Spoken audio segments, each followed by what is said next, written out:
exploradores do tempo! Sejam bem-vindos a mais um episódio do KJ Pocket História, onde Kiki e Jojo explicam a história que cabe no seu bolso.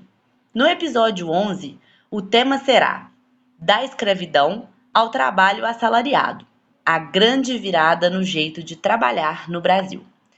No capítulo anterior, a gente sentiu o cheirinho forte do café tomando conta do Brasil.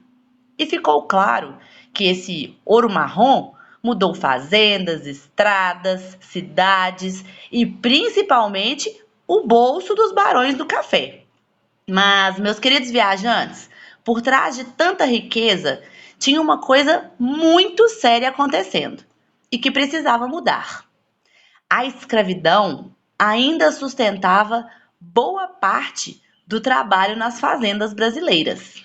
É mesmo, professora? Mas e os imigrantes que você disse? Calma, Jojo, porque hoje a gente vai caminhar juntinhos para entender como o Brasil saiu do trabalho escravo para o trabalho assalariado, uma das maiores transformações sociais da história. A escravidão já estava sendo questionada no mundo inteiro. Muitos países já tinham proibido e o Brasil estava ficando para trás. Além disso, a produção de café estava crescendo tanto que os fazendeiros começaram a pensar: eita, como vamos continuar produzindo se a escravidão está por um fio? A pressão aumentava, o mundo cobrava. Movimentos abolicionistas surgiam. Pessoas escravizadas se rebelavam, fugiam, resistiam. Pera, professora, mas o que são movimentos abolicionistas, professora? Eram os movimentos organizados por diversos grupos que queriam o fim da escravidão, entendeu? Ah, tá. Durante mais de 3 séculos, a economia brasileira se apoiou no trabalho escravizado, principalmente nas plantações de açúcar, nas minas e depois nas grandes fazendas de café, como já vimos. Mas esse sistema começou a ser questionado por vários motivos. Entre eles, as mudanças na economia do mundo inteiro, a pressão internacional contra o tráfico negreiro, o crescimento de ideias liberais, os movimentos abolicionistas ganhando força, tá vendo eles aí? Uhum. Ações de resistência dos próprios escravizados. Para a gente entender como esse processo aconteceu, precisamos saber de algumas leis importantes que foram criadas. A primeira delas foi a Lei Eusébio de Queiroz, que proibiu definitivamente o tráfico de escravizados para o Brasil. Na prática, o objetivo principal era atender à pressão da Inglaterra, que já estava aprisionando os navios negreiros. Mas, professora, por que a Inglaterra perseguiu os navios? Porque, Jojo, na Inglaterra, a escravidão já tinha sido abolida. Assim, pensa comigo, hein? Segue o raciocínio. Tá. O açúcar era produzido por lá e ficou mais caro que o açúcar brasileiro, porque não tinha mais mão de obra barata. Como a concorrência ficaria desigual, a Inglaterra quis que o Brasil também abolisse, entendeu? Uhum. Porque assim, o preço do açúcar ficaria mais ou menos igual para os dois, já que nenhum dos dois países teria mão de obra barata. Entendi. Apesar da proibição, a escravidão continuou de maneira interna, mas o tráfico ilegal ficou mais arriscado e mais caro. Essa lei ajudou a fortalecer o movimento abolicionista, pois aumentou a percepção de que a escravidão já era um sistema em declínio. Assim, foram criadas duas leis que, na prática, não teve tanto efeito assim. Vamos conhecê-las. A primeira foi a Lei do Ventre Livre, que dizia que toda criança nascida de mãe escravizada a partir daquele dia seria considerada livre. Porém, havia um detalhe: essas crianças deveriam ficar com os senhores até os 21 anos. Não era tão bom assim. A outra lei era a Lei dos Sexagenários, que declarava livre os escravizados com mais de 60 anos. Adivinha qual que era o problema dessa, Jojo? Ai, professora, eles viviam até essa idade? Apesar das condições que tinham vivido nas senzalas e o jeito que trabalhavam? Era raro. A maioria já estava exausta, doente ou realmente não chegava nessa idade, né? Mas mesmo assim, foi mais um movimento para desmontar o sistema escravista. Essas leis mostravam que a escravidão estava se tornando insustentável e o movimento abolicionista, cada vez mais forte, continuava pressionando. Até que algo histórico aconteceu. A Lei Áurea de 13 de maio de 1888. A princesa Isabel assinou a Lei Áurea, que acabou de vez com a escravidão no Brasil. Um momento histórico, emocionante e muito esperado. Uhul! Que legal, professora! Eles passaram a ser livres, leves e soltos? Mais ou menos, Jojo. A liberdade veio sem nenhum apoio do governo, sem emprego, sem moradia, sem alimentação, sem direitos básicos, além do preconceito racial. Ou seja, a vida continuou difícil para a maioria dessas pessoas. E o país precisava reorganizar tudo. E adivinha quem começou a desembarcar em peso no Brasil? Os imigrantes, né, professor? Sim, agora eles chegaram. Italianos, portugueses, espanhóis, alemães e muitos outros grupos vieram tentar uma vida melhor em terras brasileiras. Os fazendeiros estavam precisando de trabalhadores, né? E os imigrantes estavam precisando de emprego. Era unir o útil ao agradável. O governo brasileiro também tinha a ideia do branqueamento da população. Pera aí, professor, como assim branqueamento da população? Eles queriam, Jojo, diminuir as evidências das influências africanas no país. Que isso? Mas por que eles queriam fazer isso? Sendo que os africanos contribuíram tanto para o nosso país ser o que ele é hoje. Ai, Jojo, isso já eram sinais do racismo que existe até os dias atuais. Eles não queriam vestígios de nada da cultura africana, sabe? Assim, quando os imigrantes chegaram, eles já iam para as hospedarias, assinavam os contratos de trabalho e iam para as fazendas. O sistema de parceria foi uma das primeiras formas de trabalho usadas nas fazendas de café. Quando fazemos uma parceria com alguém, não significa que vamos fazer algo em colaboração ou alcançar algo juntos, por exemplo? Sim. Então, nesse regime, os imigrantes europeus vinham para o Brasil com o custo da viagem pago pelos fazendeiros. Era uma troca. Os donos das fazendas pagavam a passagem para eles virem para cá e trabalhar. E por que eles aceitavam vir, Jojo?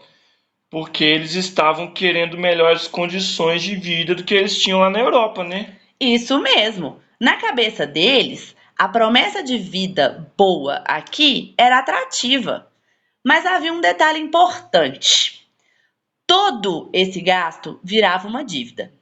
Assim que chegavam, os imigrantes eram obrigados a trabalhar para pagar a passagem, sua alimentação e sua moradia. Meu Deus, então eles já começavam a trabalhar devendo, né, professor? Exatamente. Parecia ótimo, mas na prática o trabalhador ficava preso a uma dívida que só aumentava, criando um ciclo de dependência. Muitas famílias percebiam que, quanto mais trabalhavam, mais deviam. O fazendeiro descontava tudo diretamente da parte do dinheiro do imigrante no cultivo do café. E como os preços eram definidos pelo próprio dono da fazenda, ele sempre saía ganhando. Espertinho, não é mesmo? Aham. Por isso, O sistema de parceria acabou sendo considerado uma forma disfarçada de exploração e gerou muitas denúncias e insatisfações. A experiência foi tão negativa que o sistema de parceria foi sendo abandonado e substituído por outro modelo, o colonato, que oferecia um pouco mais de autonomia ao trabalhador, apesar de ainda ter problemas. Tá, mas e quais eram as partes boas e as ruins, professor? Funcionava assim: agora, o governo era quem pagava as passagens de vinda. Já melhorava, né? E os imigrantes plantavam uma quantidade determinada de café e recebiam uma parte dessa produção. Mas ainda tinham dívidas altíssimas com os fazendeiros e muitas vezes não conseguiam sair dessas dívidas. Ou seja, liberdade existia, mas exploração também. Mas aí aconteceu algo muito surpreendente que ninguém esperava. Em 1929, uma crise mundial afetou a produção cafeeira e ninguém tinha dinheiro e queria mais comprar café. Assim, os estoques brasileiros ficavam lotados. Com muito café sobrando e pouca gente comprando, o valor caiu absurdamente. Sacos de café que antes valiam muito passaram a valer quase nada. Os fazendeiros, então, entraram em crise. E aí, eles decidiram queimar milhões de sacas de café que estavam sobrando. Eles queimaram o café? Meu Deus, quanto desperdício! Pois é, Jojo, foi uma atitude desesperada e que não adiantou muito. A crise já estava instalada mundialmente e não teve jeito. Ela mudou o Brasil para sempre. Pois é, meus exploradores, nem tudo dura para sempre. Com a produção nas fazendas em crise e menos trabalho no campo, muitos imigrantes, ex-colonos, foram buscar emprego nas cidades. Jojo, pensa em multidões chegando nas capitais, procurando emprego, casa, oportunidades. E as cidades começaram a ficar cheias. Eles abriram lojas, padarias, sapatarias, oficinas, restaurantes, trouxeram cultura, comida nova, hábitos novos e ajudaram a transformar o Brasil em um país muito mais diverso. Professora Kika, então aquele cheirinho de pão de padaria que a gente ama veio desses imigrantes também? Isso mesmo, Jojo. E não só o pão, viu? Vieram tradições, festas, jeitos de trabalhar. Foi um pacote completo. E aí chegaram as fábricas. Com tanta gente na cidade, surgiram então as primeiras. E quem trabalhava nessas fábricas? Os imigrantes que estavam indo embora das fazendas, né? Isso, os próprios. Eles se tornaram os operários das fábricas. Mas, coitados, ainda não era o momento deles de brilhar. Ainda enfrentariam muitas dificuldades. Eles trabalhavam muito, em jornadas longas, assim como nas plantações, né? Não havia pausa para descanso, as condições de trabalho eram precárias, ambientes apertados, quentes, barulhentos, perigosos para a saúde, sem proteção nenhuma e com poucos direitos. Além disso, as mulheres e crianças também trabalhavam e ganhavam menos ainda. Tem base? Pensa só, gente, criança trabalhando.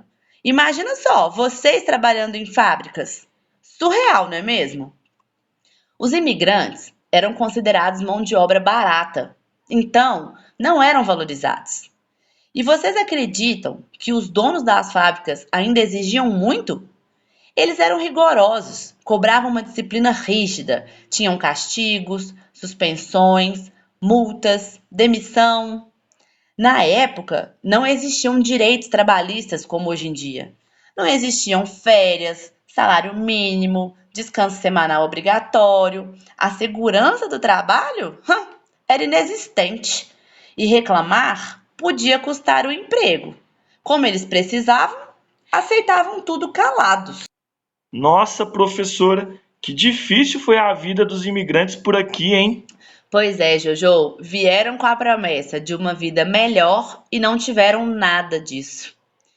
Então, pessoal, hoje a gente viu que o fim da escravidão foi um passo gigante, mas veio cheio de desafios. Os imigrantes chegaram e ajudaram a movimentar a economia, mas o mundo entrou em crise. O Brasil começou a se urbanizar rápido e as fábricas transformaram o jeito de trabalhar no país. E aí, exploradores do tempo, curtiram essa viagem da fazenda para a fábrica? No próximo episódio, a gente continua entendendo como o Brasil moderno foi tomando forma. Até a próxima! E lembrem-se, quem aprende história abre um portal num tempo. Até mais!